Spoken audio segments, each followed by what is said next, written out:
Welcome to Aflame for Christ, homilies to set your heart on fire with love for Jesus Christ. My name is Father Joseph Gill, and today you've joined us on Mother's Day, the sixth Sunday of Easter. So today we celebrate our mothers, those women who gave birth to us and nurtured us from our youngest years. But did you also know that there are mothers for our soul? In particular, I'm thinking of two mothers that we have in the spiritual realm, Mother Mary and the Holy Mother Church. So on this Mother's Day, I'd like to reflect on these two wonderful mothers and talk a little bit about how we can honor them along with our actual biological moms. So first, let's talk about Mary. Okay, we know that Mary is the mother of Jesus, but how is she our mother also? Well, because Jesus gave her to us. You know, it's sometimes customary when someone is dying that they'll give away their most prized possessions to people that are close to them. And so, likewise, when Christ was dying on the cross, he gave his most precious gift, which was his mother, to us. And he said to John, the beloved disciple, "Son, behold your mother."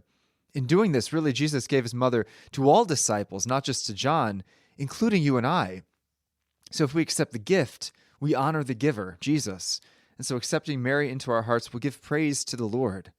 But you know, some people wonder if loving Mary means taking our attention off of Jesus. But as St. Maximilian Kolbe once said, never be afraid of loving the Blessed Mother too much, because you can never love her more than Jesus did. You know, really, by loving Mary, we are loving Jesus. After all, Mary said in the Gospels, "My soul magnifies the Lord." Well, what does that mean, to magnify the Lord? To magnify something means to take something very small and almost invisible and to make it large so we can see it. So in the same way, a lot of times God's works can be hidden and mysterious. But you know, when we look at Mary, we see God's greatest, most magnificent work, greater than all the majestic mountains or the vast oceans. Really, we see a beautiful soul in Mary, because she alone in all of creation loved God perfectly. So to see Mary is to see Jesus and to see the Lord. So how do we cultivate a relationship with our Mother Mary? Well, certainly, you know, we can have statues and holy cards of the Blessed Virgin in our homes. Next weekend, after Sunday Masses, we're going to be crowning the statue of Our Lady, which is a great tradition that many parishes have. And, you know, we need to turn often to Mary frequently for graces and help in time of need. It's good to take as our own the motto of Pope St. John Paul the Great when he said, "Totus tuus, Maria," totally yours, to Jesus, through Mary. You know, imagine for a moment that a poor person wants to give a bouquet of flowers to a king, but all they have is just a few dandelions.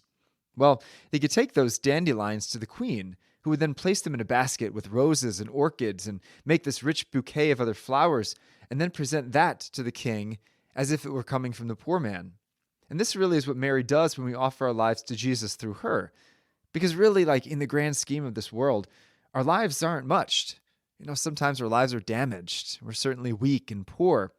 But Mary takes our lives, our weakness, our sacrifices, our prayers, and surrounds them with her own perfect love to present to Jesus a beautiful bouquet which gives him great delight. Of course, perhaps the most famous way of honoring Our Lady is with the Rosary. Did you know that the word rosary means a garden of roses or a crown of roses? You know, the story goes that a young man used to pick a bouquet of flowers for a statue of Our Lady every week. But after some time, because of his devotion to Our Lady, he felt called to enter into, I believe, the Franciscans. But he felt very torn because he knew that by entering into the Franciscans, he could no longer have the freedom to pick this bouquet of roses. So before he was about to enter the monastery, Mary appeared to him in a dream and said that praying a rosary is the same thing as bringing her a bouquet of flowers. And so it's because of this true story that the prayer is known as the Rosary. Personally, I recommend praying it daily. I've been praying it daily for about 25 years, and I can tell you it's absolutely changed my life. It's given me greater peace, a closer relationship with Jesus through the eyes and the heart of Our Lady, granted me a lot of freedom from sin. You really can't go wrong with a beautiful, repetitive prayer, very calming prayer of the Rosary. So Mary then is the perfect member of the Church, who is our other spiritual mother. Now, how is the Church our mother? Well, because the Church does for our soul what our physical mothers do for our bodies, right? The Church gives birth to us through baptism. It's the Church that feeds us in the Eucharist. It teaches us through the Pope and the bishops. It heals our wounds in confessions. And so we ought to love the Church because Christ loved the Church, and he gave himself up for her purification. So how do we show honor to Holy Mother Church? Well, first, by defending the Church in conversation. A lot of people like to kind of throw shade and talk smack about the Church and talk about how the Church is going downhill or this or that. But nobody talks about our earthly mothers in a negative way. We always bristle at that. We stand up for our mothers. And so in the same way, if somebody's ever talking badly about the Catholic Church, stand up for the church. Make sure that the church is defended by your words and your example. Connected to that, we honor the church by praying for her and by helping to build her up by evangelization. Really, the church only grows when we go out and bring others to Jesus. And finally, I think we can really help the church and honor the church by making it holy, by becoming holy ourselves. When we live out our vocation, whether as priest or laity, married or single, a student or an employee or a retiree, when we live these vocations well, then the church will become holy. St. Therese of Lisieux was a Carmelite nun of the 19th century who herself had a crisis of vocation. She was a nun, but she had a burning desire to become a martyr and shed her blood for Christ, but there weren't too many chances to do that in 18th century France. She desperately wanted to be a missionary, but her health prevented her from traveling overseas.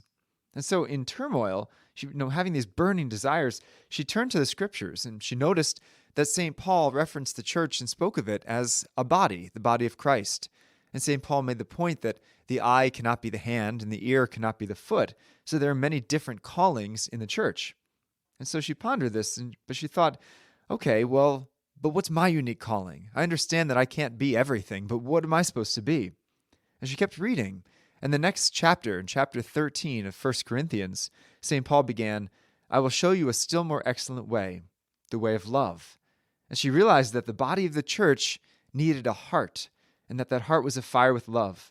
So overjoyed that she had finally found her vocation, she said, in the heart of the church, my mother, I will be love, and thus I will be all things.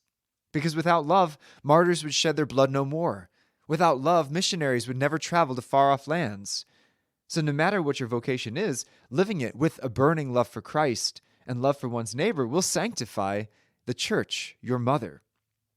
My friends, on this Mother's Day, when we honor those wonderful women who gave us life, we also consider how we honor the mothers of our soul, Mother Mary and Holy Mother Church, how much love we ought to give them, not only today, but every day of our lives.